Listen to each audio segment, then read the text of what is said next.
Today, we pay tribute to American celebrities and notable figures from around the world who left us too soon. Please take a moment to like this video if you want to support the channel. It really helps us grow. Thank you, and let's begin. Dolly Parton, the American country music singer and songwriter, died at age 80 following a brief battle with cancer. Her music career started during childhood on local radio broadcasts before she moved to Nashville to work full-time as a recording artist. She wrote songs for other performers before she released her own hit tracks, including Jolene and I Will Always Love You. Her career expanded into feature films when she took a main role in the comedy 9 to 5. Later, she built the Dollywood theme park in Tennessee, an operation that brought tourist revenue and steady jobs to her home region. She created a global literacy project that mailed millions of free books to young children every month. During the pandemic, her financial donation aided the development of a major vaccine. She spent 6 decades on stage and in recording studios. Tim Curry, the English actor and singer, died at age 80 following health complications at his home in Los Angeles. He began his professional acting career on the London stage before he gained international recognition as Dr. Frankenfurter in the cult musical movie The Rocky Horror Picture Show. He later portrayed the villainous clown Pennywise in the television miniseries adaptation of Stephen King's It. His work in films included major roles in the mystery comedy Clue, the adventure film Muppet Treasure Island, and the holiday hit Home Alone 2: Lost in New York.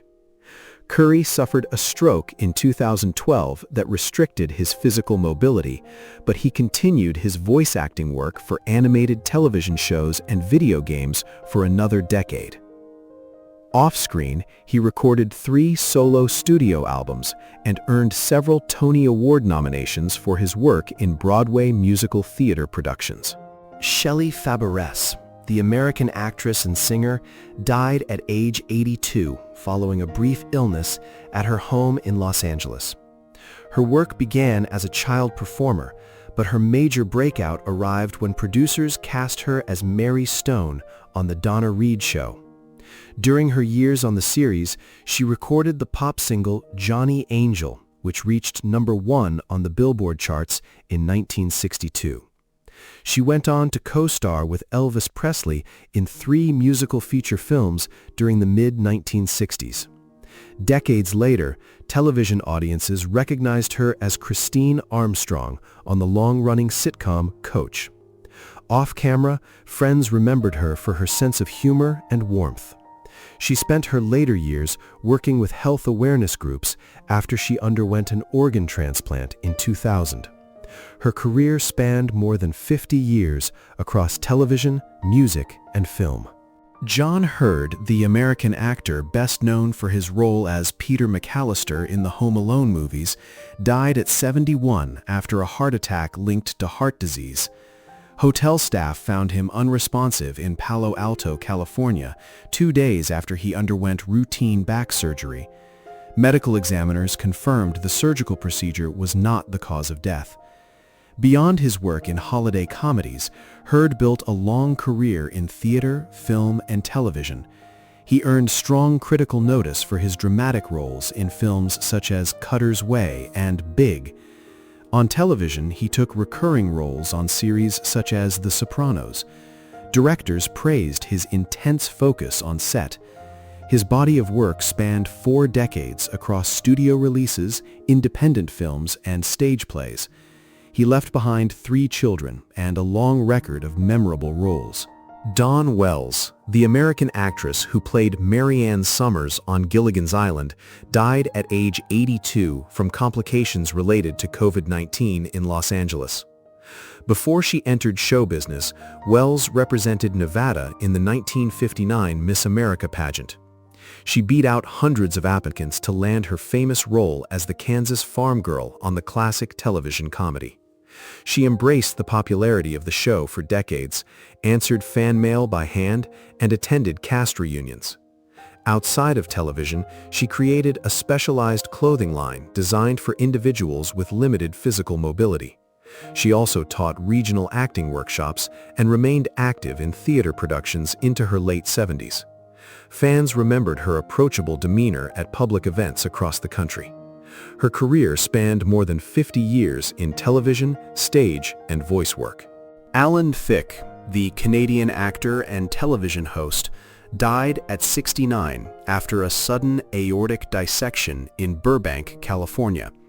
He collapsed while he played ice hockey with his youngest son, and emergency doctors could not revive him at the hospital. Thicke gained wide television fame for his role as Dr. Jason Seaver on the 1980s family sitcom Growing Pains. Apart from acting, he worked as a songwriter who composed theme music for classic game shows and television series, including Wheel of Fortune and Different Strokes. He also hosted talk shows in both Canada and the United States. Colleagues remembered his sharp humor and strong work ethic on set. He remained active in television until his death, made guest appearances on several comedy series, and supported his sons, including pop singer Robin Thicke. Don Rickles, the American stand-up comedian and actor, died at age 90 from kidney failure at his home in Los Angeles. Famous for his sharp roast comedy style, Rickles built a long career when he made fun of audience members, fellow performers, and political figures. Frank Sinatra helped launch his career after he attended one of his early nightclub shows in Miami Beach. Younger generations knew his voice as Mr. Potato Head in the animated Toy Story movie series. Away from the stage, friends described him as a quiet family man who stayed married to his wife Barbara for over 50 years. He performed live comedy shows into his late 80s, drew full crowds in Las Vegas and Atlantic City, and worked in television and film for 6 decades. Harold Ramis, the American comedy director, writer, and actor, died at 69 from complications of autoimmune inflammatory vasculitis near Chicago. He passed away at home, surrounded by his family.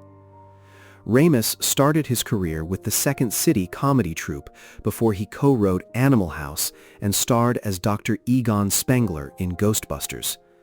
As a film director, he made popular comedies such as Caddyshack, National Lampoon's Vacation, and Groundhog Day.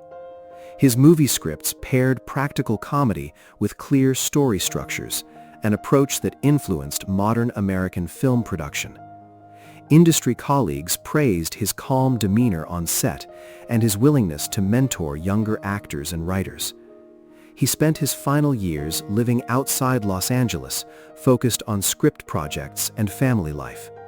His feature films remain standard fixtures of comedy television. Patty Duke, the American actress who won an Academy Award as a teenager, died at 69 from sepsis caused by a ruptured intestine. She passed away at a medical facility in Coeur d'Alene, Idaho. At age 16, she won the Oscar for Best Supporting Actress for her portrayal of Helen Keller in The Miracle Worker. Soon after, she starred in The Patty Duke Show, where she played identical cousins with contrasting personalities. In her later years, she spoke openly about her diagnosis of bipolar disorder and advocated for expanded mental health resources. Her public discussion of psychiatric treatment helped reduce public taboos regarding mental illness. She served as president of the Screen Actors Guild during the 1980s. Throughout her long career, she won 3 Emmy Awards and published 2 biographical books. George Kennedy, the American character actor who won an Academy Award for Cool Hand Luke, died at 91 from heart disease in Idaho. Before he started his acting career in his 30s, Kennedy served 16 years in the United States Army during World War II and the post-war era. His large physical frame made him a strong fit for westerns and action films throughout the 1960s. He played aviation mechanic Joe Petroni across 4 separate airport disaster movies during the 1970s. Later in his career, he moved into comedy when he took the role of Captain Ed Hocken in the Naked Gun film series. He appeared in more than 200 film and television roles over 5 decades. Off-screen, he supported local children's charities and collected historical military items. Honor Blackman, the English actress who starred in film, theater, and television, died at age 94 of natural causes at her home in Sussex, England. Blackman gained widespread fame for her role as Cathy Gale in the British television series The Avengers, where she performed martial arts sequences on camera. She followed that performance with her role as Pussy Galore opposite Sean Connery in the 1964 James Bond movie Goldfinger. She carried out many of her own action stunts in both productions. Blackman worked continuously on stage and screen for 6 decades, appearing in theater productions across Great Britain well into her 80s. Audiences knew her for her distinct vocal style and authoritative screen presence. Outside of acting, she supported political causes and wrote an instructional book on self-defense for women. Rik Mayall, the English comedian and actor who led the British alternative comedy movement, died at 56 following a sudden heart attack at his home in London. He collapsed after he returned from a morning jog. Mayall gained national fame for his role as the dramatic student Rick in the BBC sitcom The Young Ones during the early 1980s. He later starred in popular television series like Bottom, The New Statesman, and Blackadder, as well as the feature film Drop Dead Fred. His high-energy slapstick routines and intense vocal style made his performances recognizable to British audiences. Fellow performers remembered his enthusiasm for live theater and script writing. He survived a severe quad bike accident in 1998 and returned to public acting shortly afterward. His work transformed television comedy. Conrad Bain, the Canadian-American actor best known for his role as Philip Drummond on Diff'rent Strokes, died at age 89 of natural causes following a stroke. He passed away at his home in Livermore, California. Bain served in the Canadian Army during World War II before he studied at the American Academy of Dramatic Arts in New York City. He spent years working in stage plays and early television before he landed his first major role as Arthur Harmon on the 1970s sitcom Maude. His steady portrayal of a supportive father on Diff'rent Strokes made him a familiar face to television viewers throughout the 1980s. Younger co-stars often credited him with professional guidance on set. After he retired from acting, he lived quietly in California and supported local theater groups until his death. Esther Williams, the American swimmer and movie star, died at age 91 of natural causes related to chronic pulmonary disease at her home in Los Angeles. Before she joined Hollywood, Williams set regional swimming records and qualified for the 1940 Olympic Games, which were canceled due to World War II. Metro-Goldwyn-Mayer signed her and created a genre of musical feature films centered around her swimming skills, complete with elaborate underwater scenes. Movies like Million Dollar Mermaid drew large audiences to theaters worldwide. After she ended her studio contract, she launched a line of home swimming pools and developed a brand of women's swimwear. She also supported international water safety programs for children. Her career bridged competitive sports and studio movie production. She spent her final decades participating in film history events. Julie Adams, the American actress whose career spanned more than 6 decades, died at age 92 after a brief illness in Los Angeles.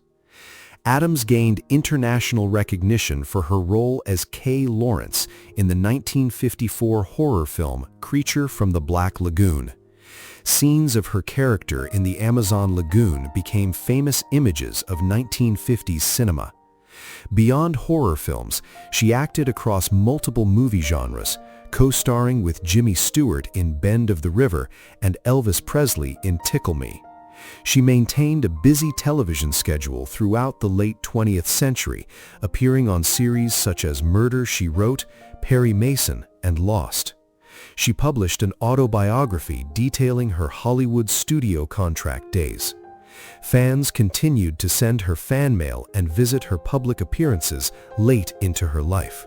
Jonathan Winters, the American comedian and actor, died at age 87 of natural causes at his home in Montecito, California. Winters used fast improvisational skill, original character voices, and vocal sound effects during his routines without using written scripts. His frequent guest spots on late-night talk shows influenced numerous comic performers, including Robin Williams, who later co-starred with him on the sitcom Mork and Mindy. Winters also voiced Papa Smurf in the live-action and animated Smurfs feature films. He released comedy albums that earned multiple Grammy nominations over his career. Aside from comedy, he worked as a painter and wrote short story collections. Industry peers regarded him as one of the most original talents in stand-up comedy, known for his spontaneous energy and ability to turn everyday props into comedy routines. John Gavin, the American actor and diplomat, died at age 86 from complications of pneumonia following a battle with leukemia at his home in Beverly Hills. Gavin established his movie career in the late 1950s, starring as Sam Loomis in Alfred Hitchcock's Psycho and depicting Julius Caesar in Stanley Kubrick's Spartacus. He also took leading roles in major studio dramas like Imitation of Life and A Time to Love and A Time to Die. In 1981, President Ronald Reagan appointed him as the United States Ambassador to Mexico, a diplomatic post he held for 5 years. He also served as president of the Screen Actors Guild during the 1970s. Colleagues respected his intellect, clear leadership style, and long record of public service. He spent his later years working in international business. Claudine Auger, the French actress who gained international fame in the James Bond movie series, died at 78 following a long illness in Paris. Auger started her public career as a model, winning the title of Miss France in 1958 before she studied at the Paris Drama Conservatoire. She earned global recognition when she played Domino Derval opposite Sean Connery in the 1965 Bond film Thunderball. She performed all of her underwater swimming scenes without a stunt double. Following her Bond appearance, Auger worked steadily in European cinema and television, appearing in French, Italian, and Spanish productions over 30 years. Film directors praised her professional discipline and screen presence. She remained a respected figure in French drama, spending her later years involved in Parisian theater organizations. Maria Schneider, the French actress who earned international attention as a young performer, died at age 58 after a long battle with cancer in Paris. Schneider grew up in France and acted in local stage productions before she landed her breakout role opposite Marlon Brando in the 1972 drama Last Tango in Paris. Although the movie brought her immediate global publicity, she later spoke candidly about the difficult conditions she experienced during filming. She spent the rest of her career taking roles in independent European cinema, working with directors like Michelangelo Antonioni in The Passenger. Later in life, she advocated for fair working conditions and safety standards for young women in the film industry. Her effort to address industry practices gained wide respect among her peers. Jeanne Moreau, the French actress, director, and singer, died at 89 of natural causes at her apartment in Paris. Moreau began her career with the Comédie Française theater company before she moved into film during the 1950s. She became a major figure in French cinema, starring in classics such as Elevator to the Gallows and Jules and Jim. Directors praised her distinct voice, intellect, and dramatic presence on camera. Over a career lasting 6 decades, she collaborated with filmmakers Orson Welles, François Truffaut, and Louis Buñuel. She also directed 3 feature films and recorded several music albums. She served as president of the jury at the Cannes Film Festival twice. International film critics regarded her as one of the finest actors in European cinema history. Deanna Durbin, the Canadian-born singer and movie star, died at 91 of natural causes at her home outside Paris, France. Durbin possessed a trained operatic voice and starred in popular musical comedies like Three Smart Girls and 100 Men and a Girl during the 1930s. Her box office popularity helped keep Universal Pictures solvent during the Great Depression. British Prime Minister Winston Churchill regularly screened her films during World War II for entertainment. In 1949, at the peak of her movie career, Durbin walked away from Hollywood entirely. She moved to France and lived a private life with her family, declining all interview requests and public reunions for over 6 decades. She remained one of the few stars who successfully left show business permanently on her own terms. Coleen Gray, the American actress who appeared in classic film noir and Western movies, died at 92 of natural causes at her home in Los Angeles. Born Doris Jensen in Nebraska, she moved to California and signed a contract with 20th Century Fox in 1944. She earned leading roles, starring with John Wayne in Red River and Victor Mature in Kiss of Death. She also delivered performances in Nightmare Alley and Stanley Kubrick's crime drama The Killing. Gray transitioned to television in the 1960s, appearing on shows like Perry Mason, Maverick, and Family Affair. Outside of acting, she spent decades supporting medical charities and community organizations in Southern California. She was married to her husband William Bidlack for nearly 30 years until his death. Joan Leslie, the American actress who starred in major Warner Bros. Movies during the 1940s, died at age 90 of natural causes in Los Angeles. Starting in vaudeville as a child, Leslie signed a studio contract as a teenager and quickly rose to prominence. She shared the screen with Gary Cooper in Sergeant York and played James Cagney's wife in the musical Yankee Doodle Dandy. Audiences responded to her natural charm across musical, dramatic, and Western roles. In the mid-1950s, she retired from full-time acting to raise her twin daughters and dedicate her time to charitable work. She occasionally returned to television for guest appearances on popular series. She remained active in local Catholic charities and community service organizations throughout her retirement.